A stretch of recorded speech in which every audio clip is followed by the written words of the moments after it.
پاسبان حرم سار الله، ای علم دار ابا عبدالله، بسم الله دور محمل قدم بزن، یا اول فاز علم بزن، روشنای شب تارم قمر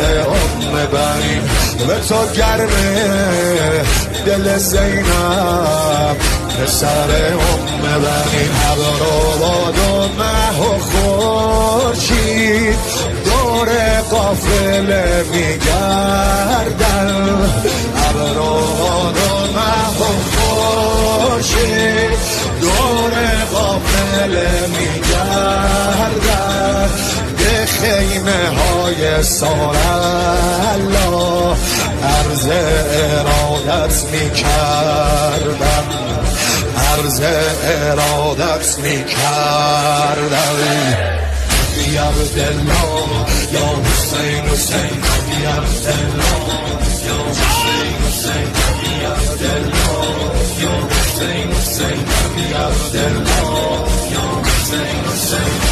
دومین پیامبر آل الله، ای مؤذن ابا عبدالله، بسم الله شبه حیدر ازان بگو، علی اکبر ازان بگو، از ازل تا